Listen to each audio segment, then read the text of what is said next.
There we go. Good afternoon. I'm sorry, you're still doing the recording, or are you good? Um, Hold on for 1 second. I need to check on something. Okay.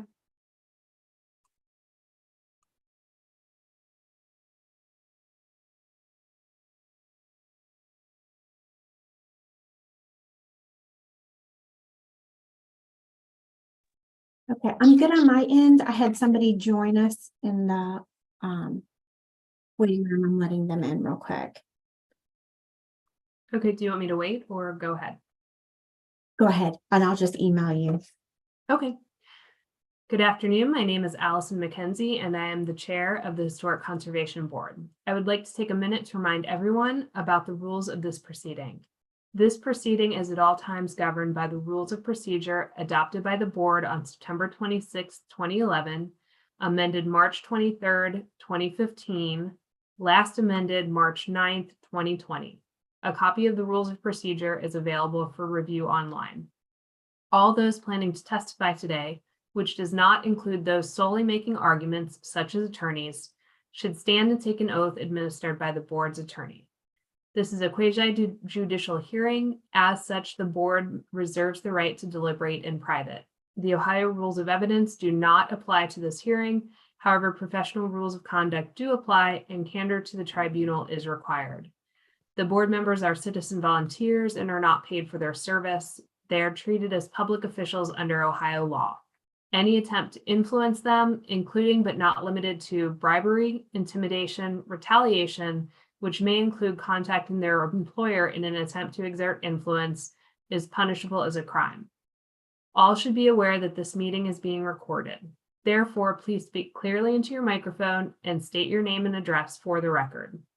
In the event of any technical difficulties with the video conferencing technology, I may continue or postpone this hearing at my discretion. All participants providing testimony must have both camera and audio features turned on in order to participate. With that said, let's proceed with the first item. Thank you, Madam Chair. Welcome back, everyone. I hope everyone enjoyed the few weeks that we had without an HCB meeting. And I'd also like to apologize. I got a little too comfortable with that and I forgot my jacket this morning when I walked out. So I hope my more casual appearance is not offensive. So with that said, item 1 is a historic landmark application for the First Baptist Church of Walnut Hills. This is an application that has been submitted under both Criterion 1 for its association with events that have made a significant contribution to the broad patterns of our history, as well as Criterion 3 for its architectural significance. The First Baptist Church of Walnut Hills is a Gothic revival building designed by architect Harry Burbank, located at the southeast corner of Park Avenue and Lincoln Street in the Walnut Hills neighborhood. So regarding its architecture, the building, which was originally built in 1908, represents an excellent example of the Gothic revival architecture as applied to a vernacular religious building. Prominent Gothic features include the corner square bell tower with a pyramidal roof, Gothic arch windows, and a raised ashlar stone foundation. The building represents an evolution of the structure, as the eastern addition to the building and the split staircase were both added in the 1920s. You can see that on the screen at the rear portion of the building, as well as the split staircase at the front. And then additionally, the education wing was completed in 1965 in a modern style. So the period of significance proposed for the building goes from 1908 to 1972, encompassing both the original 1908 construction as well as the later additions, representing the sympathetic evolution of the building according to the church's changing needs. So in addition to its architecture, the church retains significance under the themes of religious and ethnic heritage under Criterion 1, as it was one of the first African-American churches organized in the Walnut Hills neighborhood, and also represents the history of political, social, educational, and cultural activities of African Americans in Walnut Hills. So in Walnut Hills, a small African-American community had established itself prior to the Civil War, whereas by 1856, there were over 50 residents living in a community east of Kemper Lane, north of William Howard Taft. Early African-American residents were attracted to Walnut Hills by its growing community and the establishment of the Lane Theological Institute in 1829 along Gilbert Avenue, which granted land leases to African Americans, allowing them to build homes where in many communities they were not able to do that. So as a result of this, a separate African American business district was established in the area. And it was in this context of African American development that the First Baptist Church of Walnut Hills began. The congregation was initially formed in 1856, first operating out of houses and later wood frame church buildings. In 1908, the current brick building was constructed and it remains active under that congregation to this day.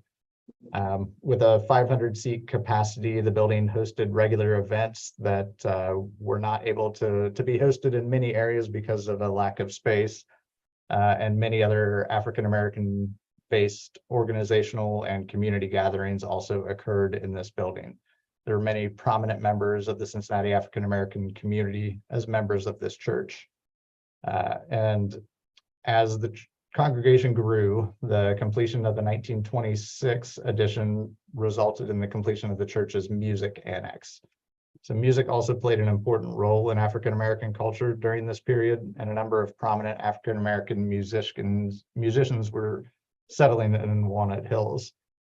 The music program at the First Baptist Church of Walnut Hills, led by Clinton Gibbs, regularly hosted large events that filled the church to capacity and also performed at other churches around the city. With the construction of the 1965 education addition, education programs that were previously held in the basement moved into suitable classrooms within the addition. And in addition to regular Sunday school classes, the education wing also housed community events focused on the African-American community of Walnut Hills, offering classes on a range of topics, including reducing your utility bills, stress management, and assault and rape prevention. So the First Baptist Church of Walnut Hills is significant under criteria 1 and 3. Under criteria 1 and criteria consideration A, it is significant as a reflection of the history of political, social, educational, and cultural activities of African Americans in Walnut Hills. And under criterion 3, the building is an architecturally significant, is architecturally significant as an example of Gothic revival style influences as applied to vernacular religious building by Harry Burbank, the architect. So with that being said, staff does find that the property meets the criteria for individual landmark listing. Staff also finds that the proposed conservation guidelines for the building present best practice approaches in seeking to preserve the integrity of the exterior of the building, while also making the building eligible for future funding sources, including grants and tax credits to help with the upkeep of the building. The proposed conservation guidelines cover changes to the exterior of the building only. The interior is not subject to local review. And staff finds that these guidelines are compatible with the Secretary of the Interior's standards for rehabilitation. So staff does recommend the Historic Conservation Board take the following actions. 1, recommend to the City Planning Commission and to the Cincinnati City Council for the designation of tax parcel 0660002013190, also referred to as 2926 Park Avenue and known as the First Baptist Church of Walnut Hills, as a historic landmark, and the adoption of the related First Baptist Church of Walnut Hills Historic Conservation Guidelines, subject to the following condition. A, any construction proposed upon the proposed landmark shall comply with the proposed historic conservation guidelines. And I'd also like to read the findings into the record. A, that it has been demonstrated that the First Baptist Church of Walnut Hills meets the conditions of section 1435-07-1A1, as the building maintains integrity and embodies the distinctive characteristics of a type, period, method of construction, or that represents a significant and distinguishable entity whose components may lack individual distinction. B, the First Baptist Church of Walnut Hills building has local significance as an excellent example of Gothic revival style architecture as applied to a vernacular religious building in Cincinnati. C, that it has been demonstrated that the First Baptist Church of Walnut Hills meets the conditions of section 1435-07-1A1 as the building maintains integrity and represents an association with events that have made a significant contribution to the broad patterns of our history. And D, that the building retains an exceptional level of historic integrity. And finally, E, that the proposed First Baptist Church of Walnut Hills historic conservation guidelines are compatible with the Secretary of the Interior standards for rehabilitation. Thank you, Mr. Owen. We do have a few members associated with the applicant signed up. Ms. Johnson, would you like to go first and add anything? So my only addition is that this is something that is very much wanted by both the community and by the church. So as you see, the church and the community council have all been part of the applicant team. Really to talk about the significance of the history is really Jeff and Joanne are the experts. They are the ones that did the majority of the writing for the nomination. And so I'll turn it over to both Jeff and Joanne to see if either of them have any additional information that they would like to add to the record. Would either of you like to add anything? Sure. I just would also add that part of the reason that First Baptist is struggling right now is a consequence of the ways in which development has occurred in Walnut Hills, and I think especially of Martin Luther King that went through in the 80s and literally tore down the block next to the church, and that in some sense the city has some responsibility for the decline of its congregation.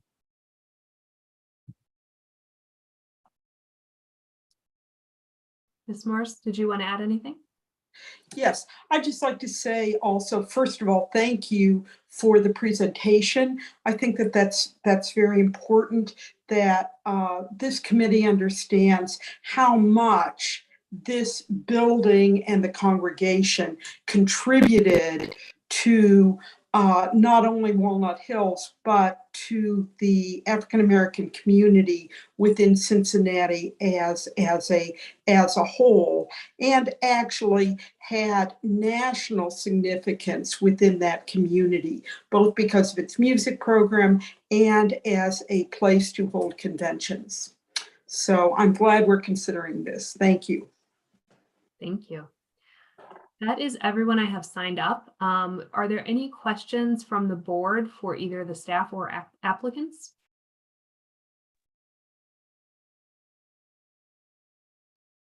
If not, I will entertain a motion. Madam Chairman, I'd like to make a motion that the board recommend to the Cincinnati City Planning Commission and Cincinnati City Council that the First Baptist Church of Walnut Hills be granted a historic landmark designation as laid out by staff. Second that. Second. Lots of seconds. Okay. I will call the roll. Ms. Smith, Aye. Mr. Sunderman, Aye. Mr. Zelasco. You were muted. Do you want to try it again? Unmuted. Aye. Thank you. Mr. Young, Aye. Mr. Voss, Aye. and the chair votes aye. Congratulations on the recommendation. I wish you well in your next couple steps. Okay, on to the next item. Thank you, Madam Chair. Item 2 is an application for a certificate of appropriateness and zoning relief for the property at 2018 Freeman Avenue in the Dayton Street Historic District. This was previously heard by the board on September 11th and was tabled to make some alterations to the proposed design. So, share my screen. On the screen, you can see the previous proposal with the addition that had a garage openings on the ground level with additional living space above. It was a 2-story addition set back towards the rear of this portion of the lot. The current proposal is to abandon the idea for the addition altogether and make this into a parking pad in this portion of the lot. So with this change of the design, it also changes the zoning relief that is required.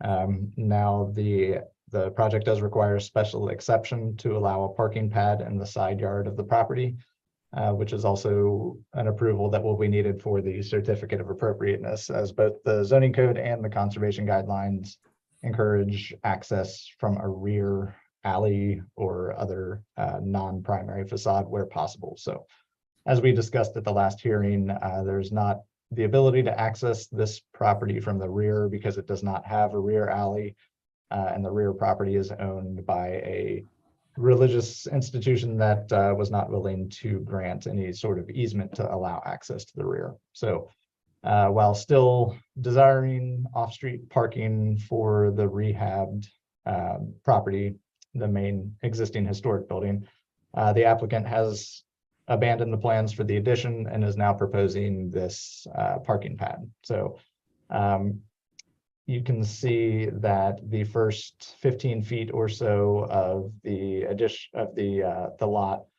will be landscaped, and there is a 4-foot tall black metal fence and a gate proposed for the street frontage.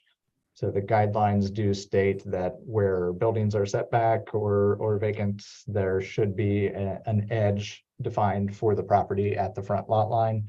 So staff feels that that edge is sufficiently provided here with the fencing and the landscaping.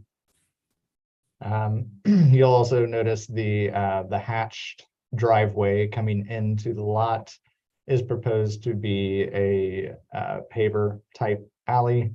So it won't be solid concrete or asphalt paving material at the street where it will be most visible to pedestrians walking by the property.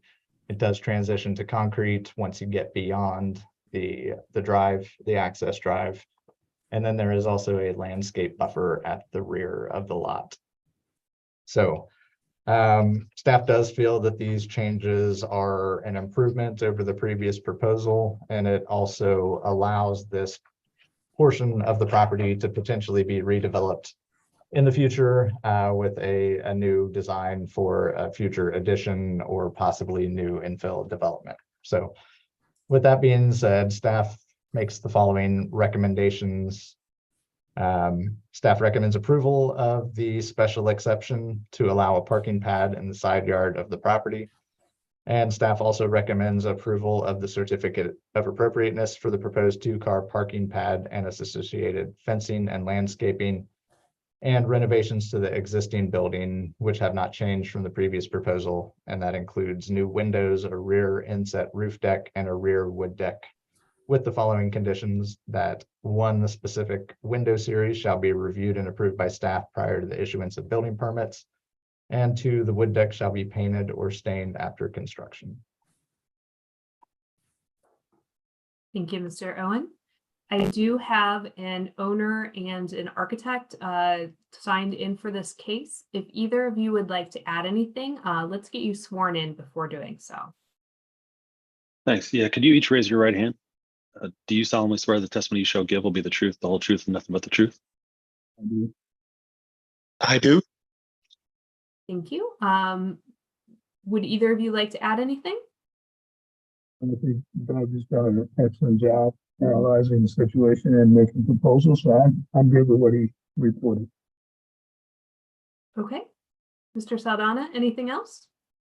I am okay with the proposal as well. Okay. That is all I have signed up. Are there any questions by the board for either staff or the applicants?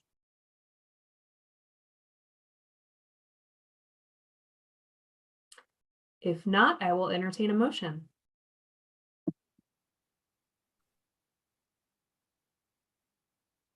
Madam Chair, I'll move to, that the board approves the special exception for the parking pad in the side yard and the COA as outlined in the staff report.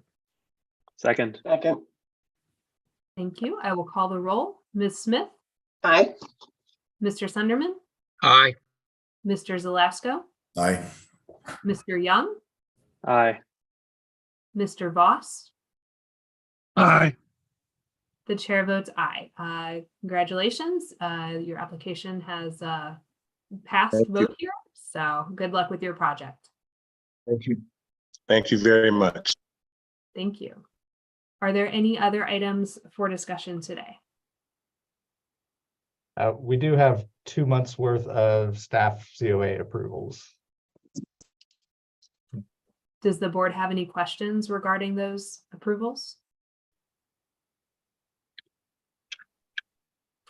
If not, I will entertain a motion. Do you want one or do you want them separate?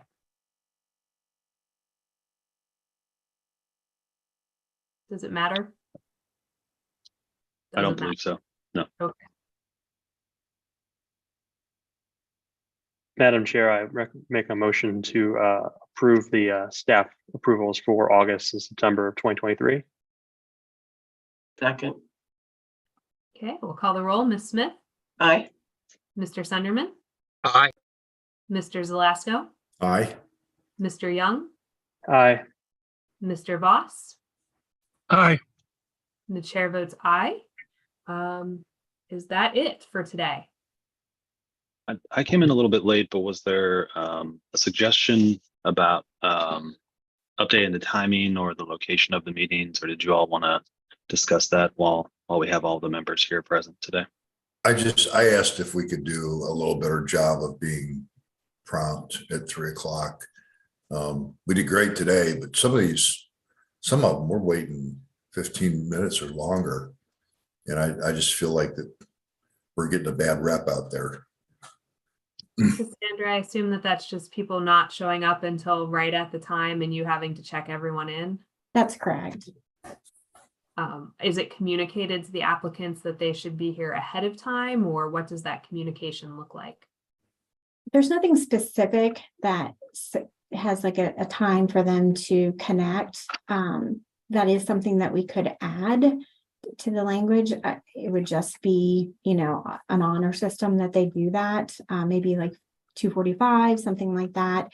But of course, with higher volume meetings, it takes additional time. So with that, we could add that to the notice language if the board would like that. And I think if you say if my meeting starts at 3 o'clock, sign in starts at 2:45 or 2:30 or whatever you choose, depending on how many people we have signed up. Yeah, I think that sounds reasonable.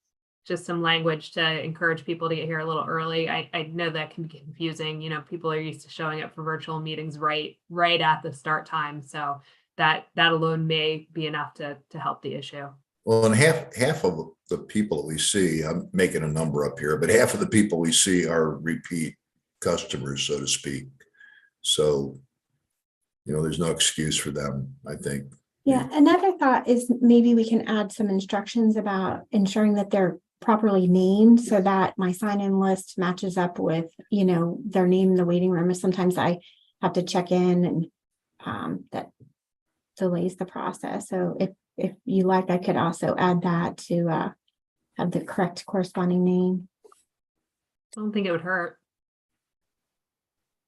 Yeah, and we'll continue to put our heads together over here to try and come up with ideas to make sure that we can start promptly. Absolutely. Was there also mention of Excellent. we haven't discussed this in a while, but returning to in person, we do have a new and improved hearing room with some updated technology. Some of our other boards have moved back to in person. Curious again, while we're all here, if there's any appetite for in-person hearings to resume. I would prefer in-person hearings. I think the Zoom is working out a lot better than I thought it was going to work out. But, I haven't even met people that are on the board. And maybe we could do something about that, but I kind of like seeing the people and everything. I agree. I have not seen any of you guys in real life. And I'm like, I enjoy being on this board. I also kind of feel like sometimes I think I see somebody on the street. I'm not entirely sure. Just Zoom in real life would look a little different. I guess my opinion is I'm certainly not opposed to in-person meetings. I would just hate to lose the increased access that we have given for people to attend the meetings. If the hybrid allows that, great. I'm a little bit skeptical of that just based on other hybrid experiences that I've seen, but certainly willing to give it a try. Well, David, the other board meetings we're not YouTubing them. I mean, it's just business as usual, aren't we? What am I missing? Yeah, that's right. The ZBA and the BBA and the BHA are all back to in-person. City Planning Commission is in person. I think the frequency of these meetings is a little bit different than those others. And it does, to Allison's point, add some flexibility. So, I mean, it's really, it really is the board's discretion. We are happy to host in person or try to come up with a hybrid solution, but there are difficulties with the hybrid as well. So really just leave it up to you guys to let us know. If we come back, would it be hybrid? I mean, or what is hybrid mean? Yeah, I mean, I think we could manage to do that. I think we could do a hybrid solution, but I would want to discuss that a little bit more with Cassandra to try and understand how that would actually look. But I mean, it would essentially be, half the people attending the hearing are online on Zoom on a screen in the hearing room, and the other half are in person. So I'm good with whatever the board wants, as long as I can still wear shorts. Might get cold in January. Just a little.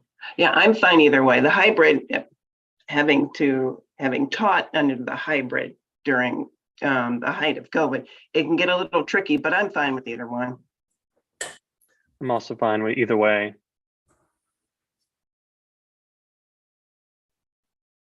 Bob, Yes. did you have a preference? Do I have a preference? Yeah. Actually, because it is twice a month, I kind of like the remote meeting, but I agree with Tom. It's nice to be able to actually see people, and I do feel like there's some trepidation on the board members to have conversation in a Zoom meeting that maybe, and this is just my own sense, that maybe they would have if it was in person. Do we lose, any of the intellectual banter? Because the Zoom is a little intimidating, I think, even though you're probably not. You feel like you're in the spotlight more, and so you're maybe hesitant to say something that might be silly, irrelevant. Just my thought. Good point. I think maybe if we could hear a little bit more on how a hybrid option might work. I guess my opinion is I would prefer to stay virtual if that's the only way we have to allow others to be virtual. But if we can have a hybrid option that seems comfortable, I would be open to that. Okay.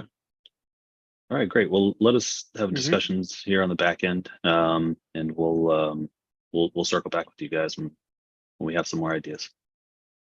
Sounds good. Sounds good. I think Thanks, the everyone. last order of business is a motion to adjourn. If anyone A would move. like to. Second. Second. All in favor? Aye. Aye. See everyone. Bye, everybody. Thanks, Allison. Bye-bye. Take care, everybody. Bye.